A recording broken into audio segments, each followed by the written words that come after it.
Hi, my name's Alicia Helen, and today I'm going to show you how to use PowerPoint to make an interactive question. So let's say you wanted to make a test review for your students. You could do that easily using PowerPoint. So I already typed this up just to kind of save time. Question 1, what color is the sky? Now the important thing you want to remember when you're typing your answers to your question is that each one's in its own individual text box. Now you're going to want to insert some shapes to tell the students which one's wrong and which one's right. So you're going to add I put an X on the wrong ones. And I just copied and pasted that to make it a little quicker. And then we're going to insert a smiley face on the right one.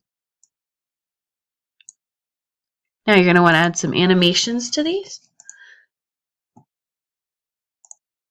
So that way when the student clicks on this animation, it will tell them if the question is right or wrong. So the animation pins up, and you're going to want to do the trigger for that. That way it's just not just an X there automatically for when you hit text box 3. So when they hit red, that's going to come up, and you're going to want to do the same thing to green. But you're making sure you're doing it on the arrow, not the text box. So then you're going to do that for text box 4 comes up. And then you're going to do the same kind of deal when you click on blue. But this time it'll be correct. Now I'm going to add in a little shape so you can get to the next slide once you've answered this question. I'm going to insert a link to go to question 2. Now one thing I forgot to mention is that when you are doing this, you want to make sure that you have the mouse click off. I already do, so if this is clicked, unclick it and apply to all of them, so that way the student can't just click on the slide and go to the next one. They have to answer the question before that comes up.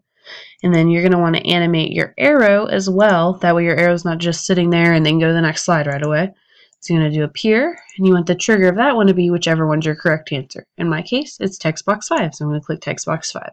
Now you want that to start with the last one, that we don't have to keep clicking the correct answer to get the arrow to pop up. So now if we test this, see, I did it wrong.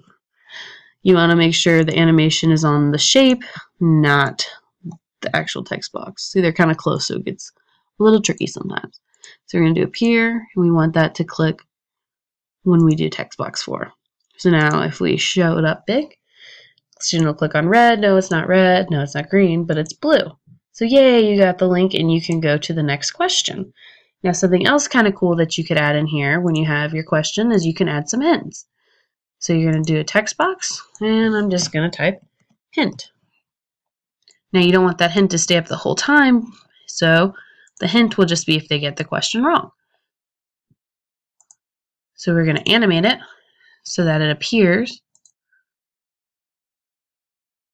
when you click on one of the wrong answers. So when you click on text box 3, it'll appear, and then we're going to add another animation to appear if you click on text box 4.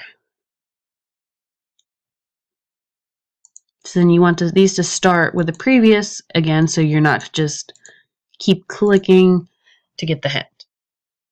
So let's try this again and see, look. You got a hint because it's red, and oh, nope, it's not red, there's a hint. The hint for green, and then blue. You can go on to the next question because you got it correct. All right, and that's how you would make you could make a test. You could obviously add some different animations instead of just appear. They could fly in. You can make these pretty. There's a lot of different things you could do with it. So that's just a basic how to do. I hope you guys have a great day. Bye.